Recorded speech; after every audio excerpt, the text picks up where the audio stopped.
trongថ្ងៃនេះមកធ្វើនៅជីតារាងកត្រាចំណូលចំណាយប្រចាំថ្ងៃជូនបងស្រីបើក៏ឆ្លៀតធ្វើនេះបង្ហាញសិស្សស្រាច់តែម្ដងអញ្ចឹងធ្វើនេះយើងមិនបានធ្វើបង្ហាញពីចងរូបមន្តរបស់វាទេដោយសារតែវាវែងវីដេអូប៉ុន្តែបើសិនជាមានអ្នកសួរនឹងអាចធ្វើបង្ហាញស្រាច់ការធ្វើនេះយើងបានធ្វើវិធានសាស្ត្រស្រេចហើយយើងអាចបានថតវីដេអូទេគឺធ្វើតនេះគាត់ថាធ្វើទៅផ្ញើទៅឲ្យបងស្រីគាត់យកទៅដាក់កុំព្យូទ័រគាត់ទៅយើងចង់ឲ្យស្រេចទៅវាអត់លំបាកទេគាត់ទៅយកទៅដាក់ទៅធ្វើវាយថានេះចូលទៅគាត់ស្រេចឧទាហរណ៍ថានេះជាចំណូលនេះជាចំណាយចំណាយទៅលើអ្វីហើយប្រាក់ចំណូលនៅសល់អញ្ចឹងវាគណនាឲ្យស្រេចអត់ចាំបាច់យើងគិតថាសល់ប្រមាណអីប្រមាណទេក្នុងមួយខេចំខេនេះខេធ្នូឆ្នាំ2025ហ្នឹងយើងធ្វើឲ្យស្រេចទៅហើយយើងកំណត់មកដល់ដាច់31យើងយកដល់31ទៅអានេះមិនអីទេនេះគ្រាន់តែជា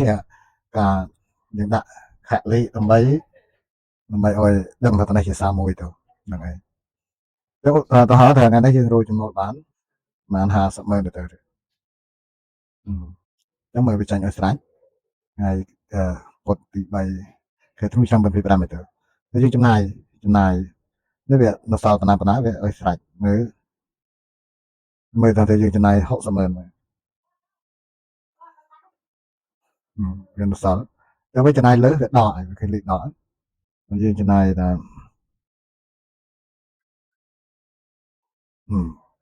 ណែមើលឃើញវាត្រូវហើយទៅលើអី5-10រៀល60000នេះថាទៅលើអ៊ីនធឺណិតអីទៅណាក៏ការធ្វើអានេះចុះយើងបែរតាមទៀតវាចាញ់ឲ្យរហូតហ្នឹងឯងអញ្ចឹងវាបូកឲ្យស្រេចវាសល់ឲ្យស្រេចហ្នឹងឃើញកាត់ទៅសេនដែរទេបានអត់ណាឃើញកាត់ឆ្ងោកទៅសេនក្នុងសភៅបូកបញ្ជីយោវេទនាណាអញ្ចឹងវីដេអូនេះមានតែប៉ុណ្ណេះទេបើសិនតែមានអ្នកដែលចង្អល់ហើយយើងនឹងធ្វើវីដេអូមួយទៀតឲ្យកាត់ធ្វើរូបមន្តឲ្យកាត់មើលផងចង់រូបមន្តឲ្យកាត់ស្រេចនេះជារូបមន្តរបស់វានេះក្នុងវីដេអូនេះប៉ុណ្ណេះជួបគ្នាវីដេអូក្រោយវាយកតែមានប្រយោជន៍ share ផងដើម្បីឲ្យអ្នកដែលមិនទាន់ចេះគាត់បានដឹងហ្នឹងណាអ្នកចេះហើយក៏គាត់ចេះហើយគាត់មិនបាច់ចាប់អារម្មណ៍ទេសម្រាប់អ្នកមិនទាន់ចេះក៏ត្រូវតែដឹងហើយពិសេសសិស្សសាលាដែលរៀនចាប់ថ្នាក់ទី12ឲ្យយើងអាចបានចេះ Excel បានចេះ Word PowerPoint ឲ្យយើងទៅធ្វើការទៅរកការងារធ្វើគឺតាំងមកក្រៅពីរត់តុនឹងឲ្យធ្វើអីហ្នឹងហើយឲ្យធ្វើបញ្ជីធ្វើតារាងអីក៏មិនកើតមិនចេះអញ្ចឹងបានអ្នកណាបេដាសិស្សជនបទតែទីពលតញយថាកូនរៀនចាប់ថ្នាក់ទី12មិនដឹងធ្វើអីអញ្ចឹង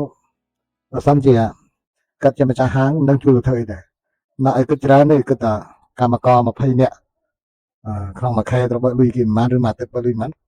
អ្នករៀនចាប់ថ្នាក់ទី12មិនបានចេះ Excel ធ្វើមិនចាញ់ទេធ្វើមិនចាញ់ដល់ហ្នឹងហើយ